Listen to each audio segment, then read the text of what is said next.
Dan MG Listeners, kita selanjutnya melaju ke informasi yang bisa dibilang inspiratif. Nah, inspiratifnya kenapa? Karena event tahunan dari @Mothers on Mission hadir lagi nih, MG Listeners. Event selebrasi terbesar para ibu ini bertujuan untuk memberikan apresiasi kepada seluruh ibu yang telah berjuang untuk keluarga. We hear you, we support you, and we appreciate you. Mom, let's Celebrating Moms. Nah, itu adalah tema atau semangat yang diusung dalam event ini nih, MG Listeners. Penasaran seperti apa keseruan eventnya?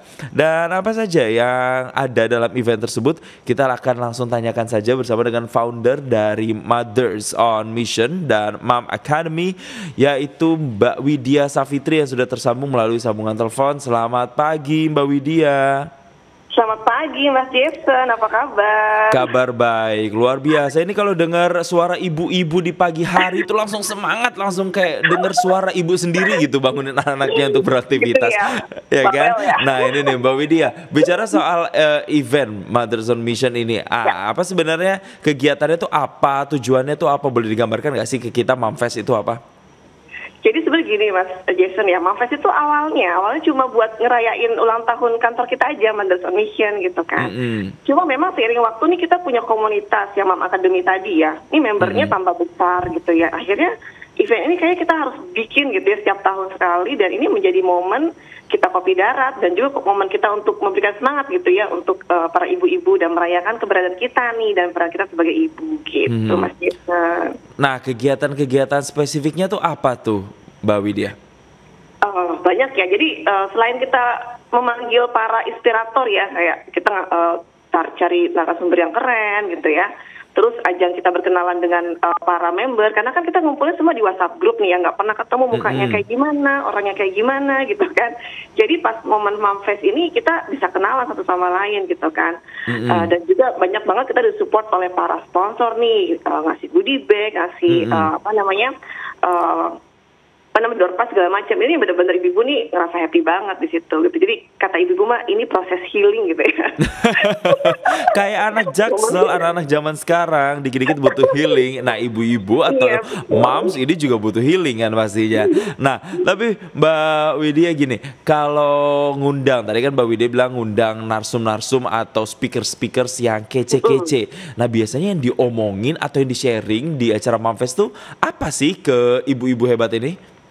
Pastinya memang kita butuhkan gitu ya. Jadi kemarin ini untuk yang 2022 ini kita mengundang ada pakar keuangan namanya Bu Rista Zoftika. Ini kita mengangkat bagaimana kita bisa menjadi wanita yang independen gitu. Nggak harus selalu bergantung kepada suami gitu kan ya. Jadi momen kemarin pandemi ini itu pengaruh banget buat kita gitu, bahwa memang kita harus bisa ready gitu menjadi wanita independen gitu.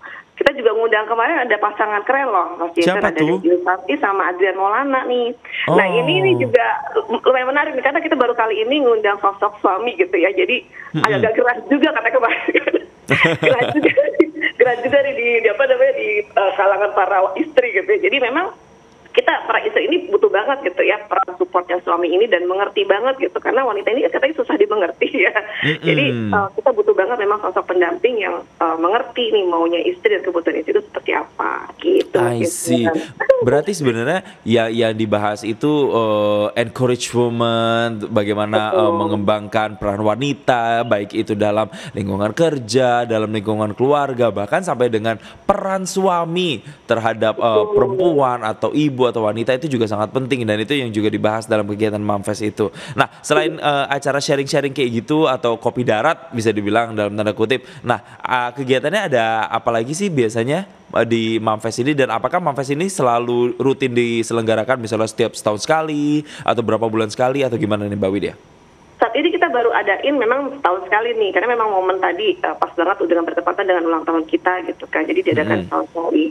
Selain kita tadi ada acara talk show dengan para pakar gitu ya, kita juga ada pemilihan regional terbaik, karena kita kan tadi ada beberapa, kita punya 22 regional Mas Jason di seluruh Indonesia. Nah, kenapa kita juga pilih nih mana yang regional terbaik, jadi ajang penghargaan juga untuk mereka. Kemudian kita juga ada buka booth, jadi karena kita Mothers on Mission perusahaan pemberdayaan wanita, kita buka booth juga bagaimana mereka mendaftar nih mau jadi influencer kah, apakah mau belajar menjadi freelancer gitu, atau mau menjadi talent kita gitu, karena kita kan juga banyak membuat video-video dan konten-konten gitu. Jadi kita butuh talent-talent yang kece-kece juga. Nah, ini kita benar-benar fasilitasi mereka gitu untuk mengekspresikan diri gitu ya. Dan itu untuk khusus untuk pesertanya ibu-ibu aja yang boleh jadi influencer atau konten kreator tadi. Saat ini memang para ibu-ibu nih untuk yang bisa menjadi kita gitu. Tapi kadang memang ada brand juga yang, aduh Mbak aku butuh anak muda, bisa kita cari, mungkin ada anaknya gitu kan. Mungkin bisa anaknya atau ibu-ibu yang masih usia muda itu juga masih oke ya Mbak ya. Iya, memang masih muda-muda rata-rata. Nah ini menarik nih, ketika memfasilitasi atau mengakomodir ibu-ibu untuk jadi influencer, itu idenya dari mana Mbak dan kenapa Mbak harus ada ide itu dan dimunculkan di Mamfest? Karena kebutuhan project juga ya, karena kan memang waktu pertama kali sebelum kita membangun komunitas Mom Academy, Mothers on Mission itu sebetulnya adalah agensi ya Mas Jason gitu kan. Tapi memang isinya para ibu-ibu gitu. Jauh sebelum pandemi aku menciptakan agensi di mana yang bekerja itu dari rumah gitu. Nah ini ternyata pas ngobrol sama klien gitu kan, klien ada kebutuhan tuh, Mbak Wit aku butuh ini dong orang-orang yang nge-review produk aku gitu. Nah daripada aku cari di luar gitu ya, kenapa nggak dari komunitas ya, kita yang udah kita bangun gitu kan. Akhirnya kita memberikan pelajaran untuk mereka gitu, bagaimana menjadi seorang influencer gitu. Yang dari followersnya cuma 500 orang, sekarang bisa jadi puluhan ribu orang gitu kan. Banyak yang sudah besar juga dari komunitas ini gitu, udah menjadi influencer di mana-mana gitu Mas. Dan pastinya mendatangkan cuan juga ya Mbak Widi ya. Iya, betul banget. Tapi gini, sejauh ini dari ibu-ibu yang sudah di training dan juga sudah dipersiapkan untuk jadi influencer ini, saya malah jadi fokusnya ke influencer ya. Tapi nggak apa-apa, kita bahas ini karena ini suatu fenomena yang unik juga, ibu-ibu jadi influencer. Nah responnya tuh dari netizen tuh seperti apa sih Mbak Widya? Ini suatu hal pertama, banyak juga yang belum memahami, oh ternyata tuh bisa menghasilkan cuan ya dari sosial media gitu. Karena kan yang masuk ke kita bukan orang-orang yang memang sudah sudah biasa gitu di sosial media gitu. Mungkin yang awalnya cuma sosial media cuma buat ngejulitin orang, buat cuma kepoin orang gitu kan. Sekarang udah berganti tuh, sekarang fitnya sudah mulai cantik gitu kan. Jadi menurut mereka nih impactnya nggak cuma menghasilkan cuan, tapi juga mereka bisa merubah image mereka gitu menjadi orang yang lebih baik gitu. Itu sih yang kita coba terapkan ke mereka gitu ya. Gitu Mas gitu. Dan kalau netizen juga di luar sana juga banyak yang ya kita nggak bisa ya semuanya membuat senang netizen ya gitu kan. Banyak juga gaya-gayaan, banyak juga komen kayak gitu kan, di rumahnya kayak gini tapi gayanya kok kayak gini gitu kan. Tapi ya kita pikir ya yang penting kita menghasilkan cuan, keluarga kita terselamatkan gitu ya, dapur tetap ngebul, ngapain mikirin pendapat orang gitu kan. Iya betul. Fokus ke diri sendiri aja udah gitu.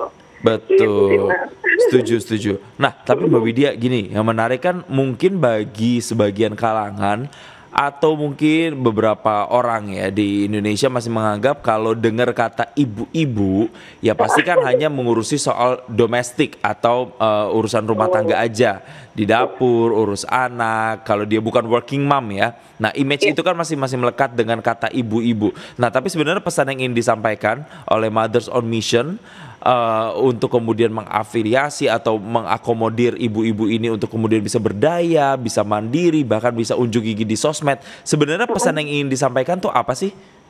Intinya sih kita walaupun dari rumah kita bisa tetap menghasilkan gitu, kita bisa tetap produktif gitu kan. Memang kita benar-benar memanfaatkan waktu yang ada gitu.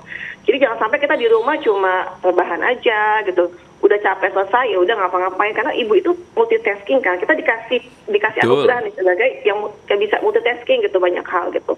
Bahkan kita bisa sambil masak, sambil bikin konten itu bisa gitu kan. Jadi manfaatkan semua anugerah yang diberikan ke kita gitu. Jadi kenapa kita ngajak ibu-ibu semua di rumah ini happy loh kayak gini gitu kan. Capeknya kita ada yang bayar loh gitu kan. Jadi biar mereka ngerasa kayak aku nggak berguna ya, padahal ibu tuh perannya luar biasa gitu kan. Setuju. Itu sih Mas Jason. Betul, jadi walaupun di rumah tetap bisa berdikari alias berdiri di atas kaki sendiri ya kan, dan juga bisa melakukan banyak hal-hal positif lain yang bisa di-share atau dibagikan ke komunitas dan bahkan juga ke masyarakat yang luas. Nah kita ke kasus yang lain nih Mbak Widya. Oke, tadi kita poin wanita mandiri, wanita independen kita udah dapat. Nah tapi kan wanita atau ibu itu juga punya peran di keluarga, yaitu sebagai seorang ibu misalnya untuk mereka yang udah punya anak begitu, ataupun yang belum punya anak, dia punya peran sebagai seorang istri. Nah, tapi kalau kita lihat di sini kan banyak kasus-kasus nih belakangan terkait dengan ibu yang membunuh anak. Nah, ini apakah juga Iya.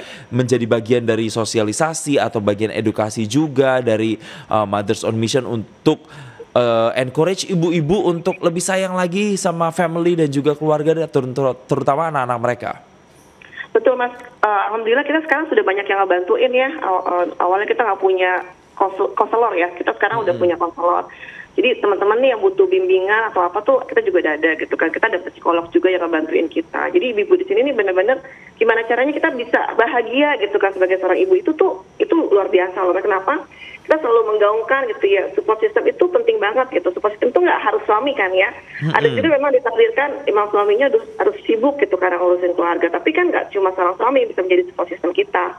Nah, kenapa kita ngerangkulnya itu dalam komunitas Mas gitu. Jadi komunitas ini nih ajang kita untuk saling merangkul satu sama lain. Ibu-ibu yang benar-benar, karena banyak banget yang teman-teman curhat di komunitas dan di WhatsApp grup itu tuh udah benar-benar kayak ajang curhat dan udah nggak ada malu-malunya lagi nih ibu-ibu untuk curhat gitu. Benar, Mas, Keluar ya. semua ya? Iya, keluar semua karena ini bagaimanapun dengan mereka curhat itu tuh jadi lebih lega gitu kan. Gitu. Bahkan sampai ada kejadian di mana kita memang datengin dia gitu kalau memang dia ngerasa bahwa aku tuh butuh teman yang benar-benar bisa dia ngobrol gitu. Karena banyak banget hal yang terjadi. Orang lebih dekat dengan teman di sosial media ataupun di dalam komunitas gitu dibandingkan tetangga gitu Mas. Dia lebih takut untuk terbuka dengan tetangga dibandingkan dengan teman di dalam komunitas gitu. Itu juga itu kan juga agak aneh tapi memang itulah yang terjadi faktanya gitu. Kita di dalam komunitas ini menjadi sebuah sistem besar bagi mereka gitu. Bahkan banyak ngerasa bahwa masuk ke dalam WhatsApp grup itu berasa masuk ke dalam cozy corner buat mereka gitu. Udah capek lelah seharian.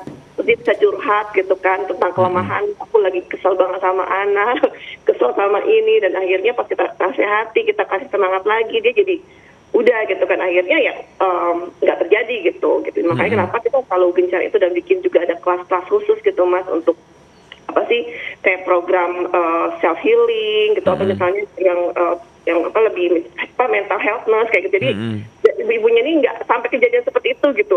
Jadi juga kita concern banget ke situ Mas, bener. Iya bener juga ya Mbak ya. Jadi nggak cuma soal memberdayakan perempuan, bisa cari duit sendiri, bisa mandiri, nggak bergantung pada suami. Tapi mental health ini kan juga jadi isu yang belakangan ini juga banyak banget diperbincangkan, terutama juga ibu-ibu yang punya perannya bisa dibilang bukan hanya ganda tapi multi role ya kan, dia bisa jadi istri, dia bisa jadi ibu, dia bisa jadi anak untuk orang tuanya juga, dia bisa jadi mungkin ibu RW, ibu RT di lingkungan. Banyak sekali peran-peran dari wanita ini sebenarnya di society atau di masyarakat kita. Terakhir deh Mbak Widya, ini apa sih sebenarnya hari ini kan Hari Kebangkitan Nasional nih. Bisa disampaikan nggak insight atau pesan-pesan yang kira-kira relevan dengan situasi Indonesia saat ini? Apa yang bisa dilakukan oleh ibu-ibu hebat Indonesia untuk bisa membangun Indonesia menjadi negara yang bangkit secara nasional?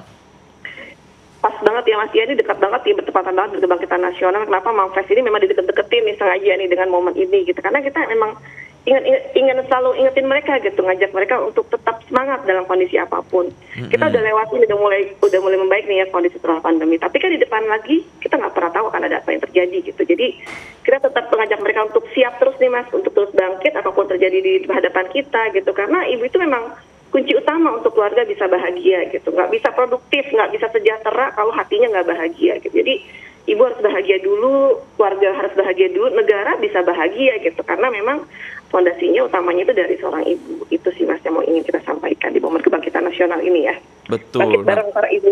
Bangkit bareng dan harus bahagia dulu. Nah tapi boleh dong Mbak Widya dibagikan kepada MJ listeners yang mungkin saat ini yang mendengarkan, mereka adalah moms, super moms atau ibu-ibu hebat.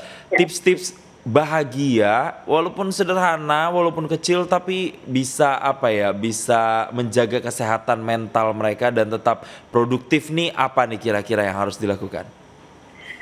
Mungkin klise ya Mas, tapi memang rasa syukur itu bisa membangkitkan kebahagiaan gitu. Jadi setiap ibu itu kan, setiap keluarga, setiap orang itu punya problem yang berbeda-beda gitu, dan sesuai dengan kemampuannya mereka. Jadi nggak usah kita ngerasa bahwa orang lain di luar sana kok lebih happy hidupnya atau lebih beruntung dari kita, enggak juga gitu. Kita nggak pernah tahu dalamannya seperti apa gitu. Jadi jangan pernah merasa insecure, kita bersyukur dengan apa yang kita miliki, kita masih bisa makan, masih bisa ngeliat anak-anak kita tertawa, bisa tumbuh kembang mereka dengan mata kepala kita sendiri, itu harus bisa menjadi suatu kebahagiaan buat kita. Intinya syukuri apa yang ada.